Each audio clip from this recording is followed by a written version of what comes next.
라디오 문학관 세계 단편 소설 50선 루이제 린저 원작의 어두운 이야기 2부작 첫 번째 시간입니다.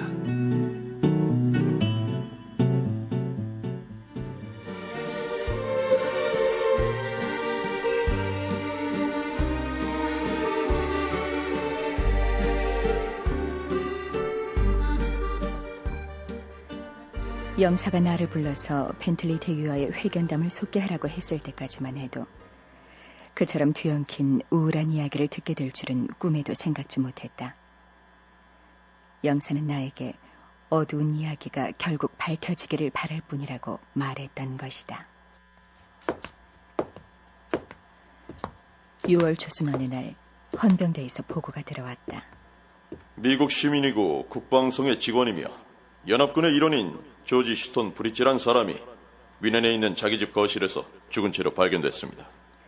대부분의 미국 장교들과는 달리 슈톤 브릿지가 남긴 유품에는 돈이나 값진 물건이 발견되지 않아 의구심이 일었으나 침대 머리맡에 빈 몰핀병이 있었기 때문에 자살로 결론 지을 수밖에 없었다. 내가 죽은 슈톤 브릿지에 대해 해명을 하겠어.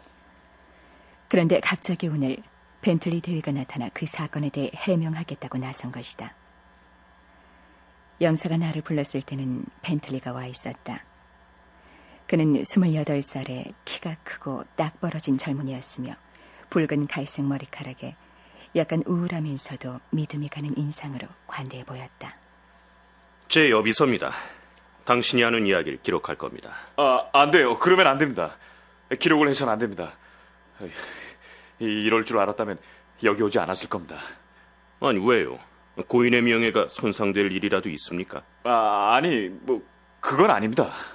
그럼 어떤 사람에게 무슨 혐의라도 돌아갈까봐 걱정입니까? 벤틀리는 다시 고개를 저었다. 혹시 벤틀리 대위에게 안 좋은 이야기입니까? 벤틀리는 고개를 저었으나 눈동자가 흔들리고 있었다. 그럼 좋습니다. 기록하지 않겠습니다. 그러니 마음 놓고 말씀하십시오. 영사는 말하며 나를 건너다 보았다. 마치 잘 들어요, 한마디도 빠뜨리지 말고 라고 말하는 듯한 시선이었다. 벤틀리는 말을 시작하기가 무척이나 힘든지 자리에 앉아 무릎을 비비기 시작했다. 내가 보기에는 이곳에 온 일을 몹시 후회하는 것 같았으나 참을 수 없는 영혼의 짐을 꼭 벗어버리고 말겠다는 듯 이야기의 열기를 띄었다.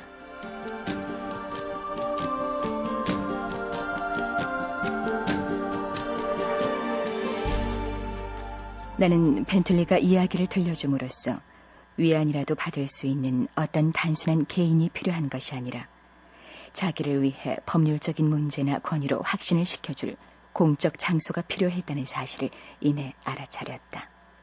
그 모든 일이 아직까지도 중요한지 모르겠습니다. 이야기는 세계를 지배하는 불가사의하고 딱딱하며 어두운 힘에 대한 고발이었는데 오로지 인간들의 파멸만을 바라는 그런 세계의 지배 방법에 대한 고발이었다. 그 고발의 통절한 맛은 인간적인 괴로움에서 생겨나는 무서운 슬픔으로 탕감되었다. 아무튼 그 사람은 죽어서 매장됐습니다. 그리고 그것으로 모든 일이 끝난 겁니다. 벤틀리는 여기서 더 이상은 아무 말도 하지 않겠다는 표정으로 말을 끊었다. 그렇지만 속내를 전부 드러내지 않을 적당한 표현을 찾는 게 분명해 보였다. 영사는 무심한 듯 서류를 넘기다가 지나가는 말투로 물었다. 슈톤 브릿지 씨와는 오래전부터 알고 지내는 사이였습니까? 오래전부터였냐고요? 아니요, 오래되진 않았습니다. 우리는 함께 독일로 왔습니다. 네, 그랬군요. 1945년 11월이었죠. 토마스 베리오를 타고 말입니다. 그는 또다시 입을 다물었다. 벼랑간 추억의 억센 힘으로 온 몸을 움켜쥐는 모양이었다. 그러나 천천히 힘겨운 어조였으나 끈질기고 박력 있는 말투로 이야기를 시작했다. 배에 슈턴 브릿지도 탔었습니다. 배에 탔던 사람들은 그를 슈턴 브릿지경이라고 불렀습니다. 결코 놀리는 뜻은 아니었죠. 그가 영국인인 줄 알았거든요. 미국인이라고는 생각지 못했어요. 그 배 안에서 특별히 가까이 지내던 사람이 있었습니까? 그런 사람은 없었습니다. 과묵하고 마치 주위에 철조망이나 덫이라도 쳐놓은 사람처럼 늘 혼자였습니다. 하지만 이상하게도 저와는 이야기를 나눴습니다. 벤틀리는 한숨을 쉬었다. 그 사람이 그렇게 하지 않았더라면 좋았을 것을. 그랬더라면 지금부터 하는 이야기도 나와는 상관없을 게 아닌가 하고 말하는 것 같았다. 마침내 토마스 베리오에서 지내는 마지막 날이 되었습니다. 전 슈턴 브릿지와 함께 가판에 서서 육지를 바라봤습니다. 아무 말도 없이요. 그는 혹시 물에 빠질까봐 두려운 사람처럼 난간을 꽉 잡고 서 있었어요. 왜 그랬을까요? 저도 왠지는 정확히 모릅니다. 그때 저는 그 사람이 우는 모습을 봤습니다. 그래서 자리를 피했어요. 예. 1시간, 2시간이 흐른 후에도 슈턴 브릿지는 여전히 거기 서 있었습니다. 춥고 어두웠죠. 그래도 그는 보초처럼 서 있었고 배가 해안에 닿는 게 오로지 자기에게 달려있기라도 하듯 거기에 서 있었습니다. 마치 그림자 같았죠. 그리고 그때 전 슈턴 브릿지가 유령 같다는 기분이 들었어요. 그리고 장차 그에게 닥쳐올 운명을 분명히 봤습니다. 나는 이야기를 전부 듣고 난 지금에 와서야 겨우 알게 되었다. 그 당시 벤틀리는 자기가 슈톤 브릿지의 죽음을 막기 위해 아무런 일도 하지 못했고 오히려 함정에 빠져 우정과 사랑 사이에 달콤하면서도 음울한 갈등에 우롱당했다는 생각으로 몸을 가누지 못했다는 사실을 말이다. 저는 비에 젖어 개처럼 떨고 있는 그를 어둠 속에 혼자 버려두기 싫었습니다. 하지만 그는 제 말을 듣지 않았습니다. 그래서 전 선실로 돌아와 버렸죠. 벤틀리는 이내 회상에 잠겼고 우리는 방해하지 않으려고 조용히 앉아 있었다.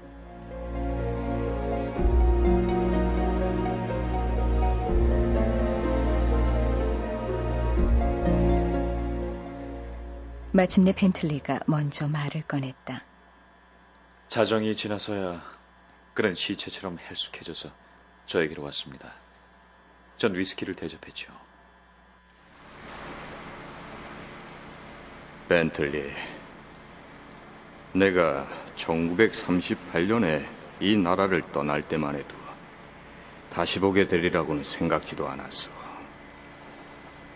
1938년, 아내가 죽은 1938년, 장거리 여행을 했던 1938년, 직업을 바꾸었던 1938년. 1938년은 내게는 소름 끼치도록 끔찍했던 시간이요. 벤틀리, 난 미국 사람이 아니요. 예? 아니 그게 무슨 말씀인지. 당신은 지금 우리나라 군복을 입고 있습니다. 그것도 장교복을 말입니다. 난 독일인이었어.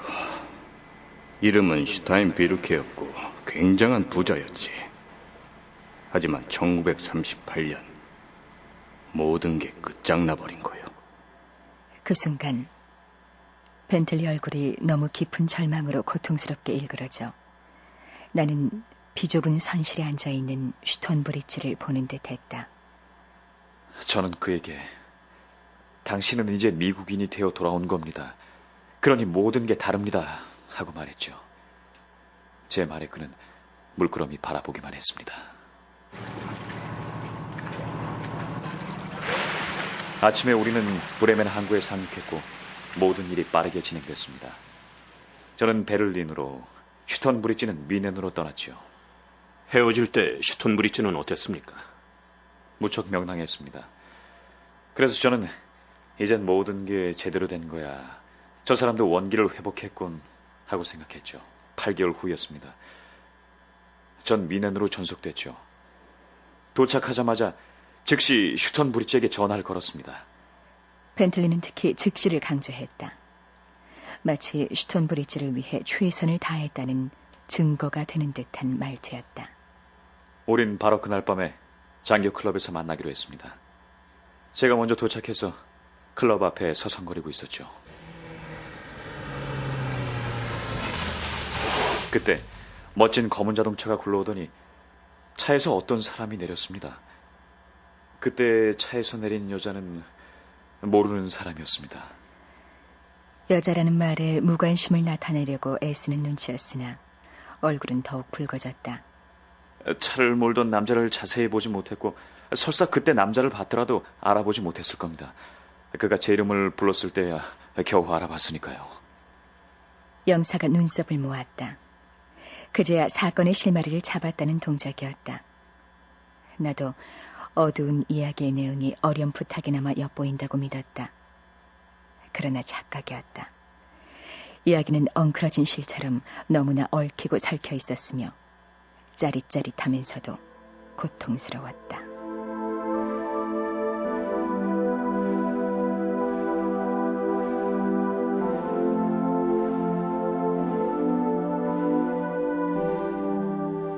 슈턴 브릿지는 완전히 변해 있었습니다.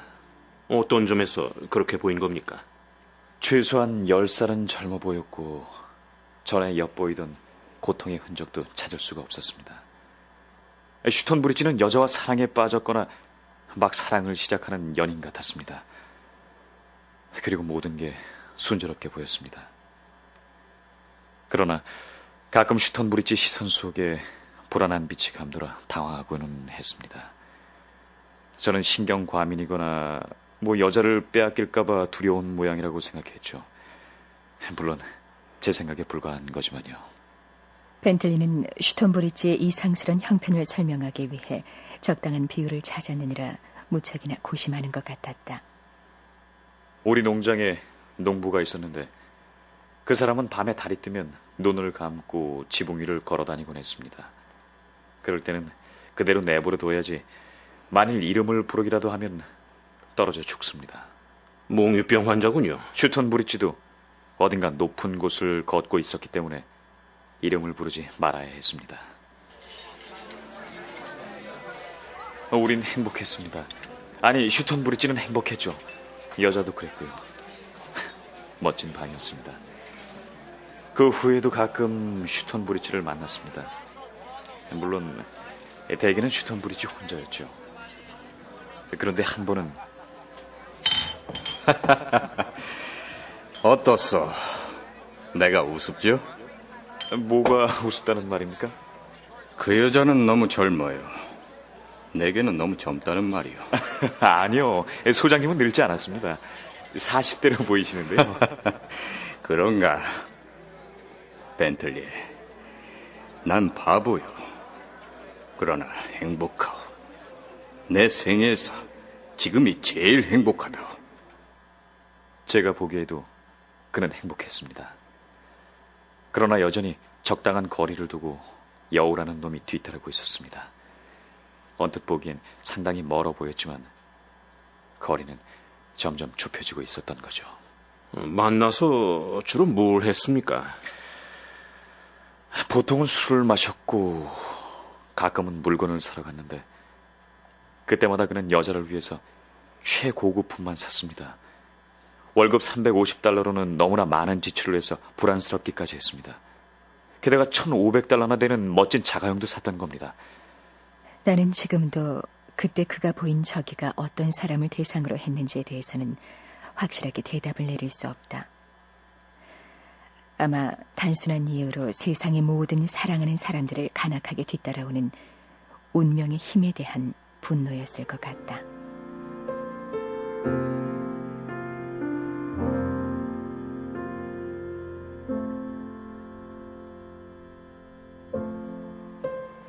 잠시 침묵을 지키던 벤틀리가 벼랑간 자리에서 일어났다. 행복은 1년이나 지속됐습니다. 슈턴 브릿지는 언제나 여자에 관한 이야기뿐이었습니다. 슈턴 브릿지는 완전히 미쳐서 꼼짝 못하게 빠져 있었습니다. 그러나 이해할 수 있었어요. 그녀는 너무나 아름답고 똑똑하고 마음씨가 좋았으니까요.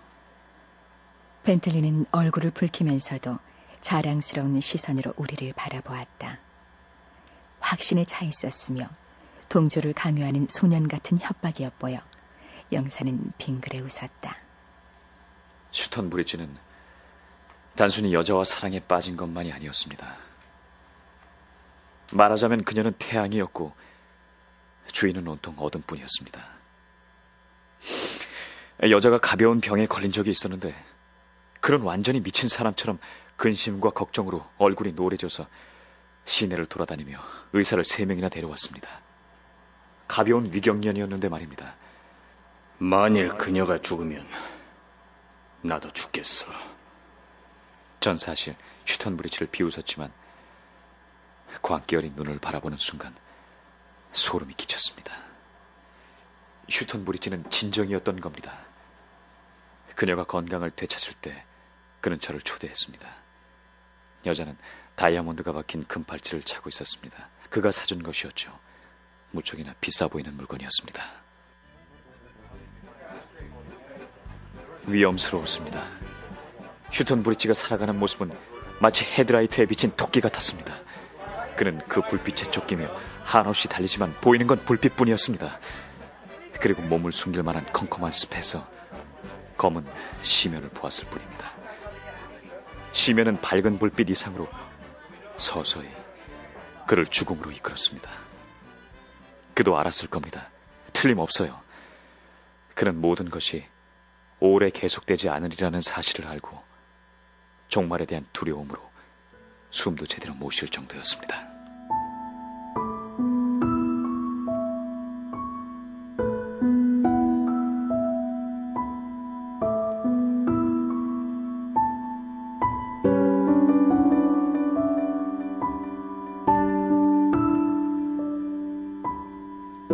라디오 문학관 세계 단편 소설 50선 루이제 린저 원작의 어두운 이야기 일부를 들으셨습니다. 생애 한가운데 다니엘라, 완전한 기쁨 등으로 잘 알려진 루이제 린저는 전후 독일을 대표하는 여류 작가인데요. 오늘은 그의 작품 세계와 함께 독일 문학사에서 어떤 위치를 차지하고 있는지 서울대 도고동문학과 임종대 교수의 도움 말씀을 듣겠습니다. 1911년 독일 바이에른주에서 출생한 루이제 린저는 교사였던 아버지에 의해 군의주의적 교육을 받으면서 성장했습니다. 뮌헨에서 교육학과 심리학을 공부한 후 바이에른주의 여러 학교에서 보조교사로 근무했습니다. 1933년에 이미 집권한 히틀러 정권은 공무원들의 나치당 가입을 의무화하고 있었지만 루이제 린저는 입당을 피하기 위해 교사직을 사임한 후 작곡가인 슈넬과 결혼합니다. 첫 작품 유리반지들은 1941년에 이미 베를린에서 출판되어 독자들과 비평가로부터 좋은 평가를 받았지만 2판이 인쇄된 직후 판금 조치가 내려집니다. 감상적이고 종교적인 색채 때문이었죠. 1944년 유리반지들의 내용이 국방력을 와해시킨다는 제목으로 체포되어 수감되지만 종전으로 처형을 면하고 석방됩니다. 강제수용소 시절 신문지 여백에 기록해둔 옥중일기가 뮌헨에서 출간됩니다. 잔잔한 가슴에 파문이 일대라는 한국어 제목으로 번역 출판된 바 있는 유리반지들이 전전에 출판된 첫 작품이었다면 옥중일기는 전후에 출판된 첫 작품이죠. 그러나 루이제 린저가 작가로서 명성을 얻은 작품은 1950년에 출간된 생애 한가운데입니다. 토마스 만의 추천으로 생애 한가운데는 린저에게 최초의 문학상을 수여받게 했습니다. 결혼 문제를 다룬 완전한 기쁨은 신의 뜻에 맞는 질서에 헌신하는 여인의 체념과 희생을 묘사한 작품입니다. 사회 참여의식이 남달랐던 루이제 린저가 생의 한가운데, 다니엘라, 완전한 기쁨 등 자신의 대표작의 주인공을 모두 여인으로 내세운 것은 의도적이었다고 말해야 될 것 같습니다.